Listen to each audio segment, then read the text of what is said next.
नमस्कार, मैं हूं अभिनय आकाश और आप देखना शुरू कर चुके हैं प्रभा साक्षी का स्पेशल शो मातृभूमि। देश के स्वाधीनता संग्राम से लेकर आजाद भारत के निर्माण तक इसे बनाने और संजाने में कई महापुरुषों ने अपना अहम योगदान दिया, जिन्होंने अपने जीवन का पल पल और सर्वस्व इस देश के लिए न्यौछावर कर दिया। उन्हीं में से एक देश के पूर्व उप प्रधानमंत्री और पहले गृह मंत्री सरदार वल्लभ भाई पटेल थे। मातृभूमि में आज हम आपको बताएंगे उस महापुरुष की कहानी कि कैसे वल्लभ भाई से सरदार बने और उनके जीवन के कुछ अनछुए पहलू और रोचक दास्तां। पटेल के जन्म की तारीख क्या है? ये बात बहुत कम लोगों को पता है कि सरदार पटेल को ही नहीं पता था कि उनके जन्म की तारीख क्या है। जब 1897 में मैट्रिक की परीक्षा का फॉर्म भरने की बारी आई तो सरदार ने 1875 31 अक्टूबर की तारीख दर्ज कर दी। फिर हमेशा से ही उनके जन्मदिन की तारीख इसी साल को माना जाता रहा। इस बात को खुद सरदार पटेल ने कई बार स्वीकार भी किया।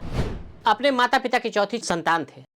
साल 1875 में गुलाम भारत के पश्चिमी तट पर स्थित गुजरात के बेहद प्रसिद्ध सोमनाथ मंदिर से करीब 400 किलोमीटर दूर नाडियाड गांव में एक खुशी का मौका आ गया। मेहनती किसान झावेर भाई पटेल के घर एक बच्चे का जन्म हुआ जिसका नाम वल्लभ भाई रखा गया। वल्लभ बचपन से ही पढ़ाई में तेज थे, लेकिन शिक्षा के दौरान अनेक कठिनाइयों का सामना करना पड़ा उन्हें।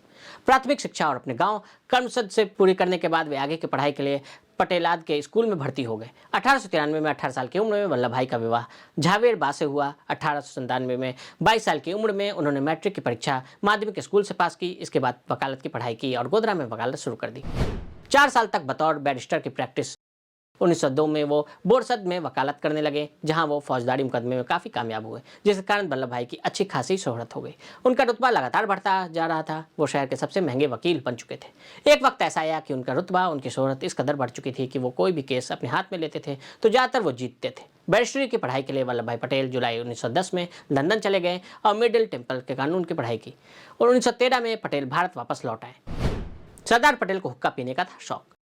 सरदार पटेल बचपन में भी खेलों में काफ़ी रुचि रखते थे, लेकिन इंग्लैंड में आकर अहमदाबाद में प्रैक्टिस शुरू करने के बाद भी ये सिलसिला जारी रहा, लेकिन अंदाज बदल गया। सरदार पटेल ने ब्रिज के खेल में महारत हासिल कर ली थी। उस दौर में ब्रिज जैसे खेल के अलावा धूम्रपान से भी सरदार पटेल को परहेज नहीं था।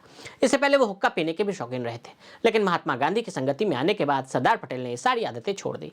वल्लभ भाई पटेल अपने काम के साथ साथ सामाजिक कार्यों में भी आगे रहते रहे। नशा, छुआछूत और महिलाओं के प्रति अत्याचार के खिलाफ उन्होंने लड़ाई लड़ी। कैसे मिली सरदार की उपाधि? आज़ादी के आंदोलन में वल्लभ भाई पटेल का सबसे पहला और बड़ा योगदान खेड़ा आंदोलन में हुआ। यह सरदार पटेल की पहली बड़ी सफलता थी। इसके बाद सरदार एक के बाद एक आंदोलन और सत्याग्रह करते गए। 1922 में बोरसद में सत्याग्रह में उन्होंने हादिया कर को खत्म किया। 1928 बारडोली सत्याग्रह हुआ। उसके बाद पटेल का नाम देश में फैल गया। यही वो आंदोलन था जिसके बाद वल्लभ भाई पटेल सदा के लिए सरदार हो गए। सरदार वल्लभ भाई पटेल को बारडोली के लोगों ने सरदार की उपाधि से नवाजा, जो आगे चलकर उनकी पहचान बन गई।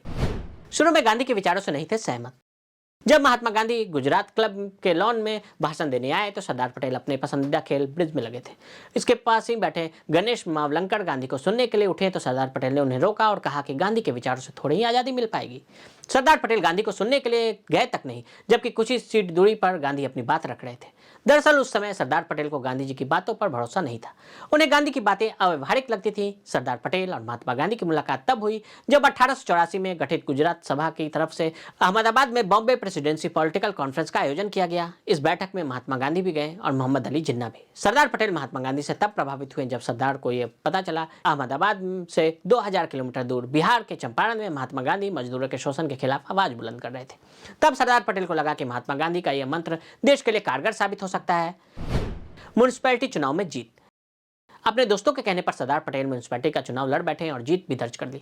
यहीं से सरदार पटेल के सार्वजनिक जीवन की शुरुआत हुई। 1917 में ही एक बार फिर से गांधी से उनकी मुलाकात हुई। सरदार पटेल ने सबसे पहले वेट प्रथा के खिलाफ आवाज उठाई। वेट प्रथा के तहत अंग्रेजी शासनकाल के तहत सरकारी अधिकारियों के दौरे के दौरान गाँव के मजदूरों से बेगारी कराई जाती थी। सरकार ने जब संसद की नहीं सुनी तो सरदार लोगों के बीच गए और उन्हें समझाया कि यह गैर कानूनी है और इसका विरोध करें, जिसके बाद लोगों ने सरदार की बात मानी।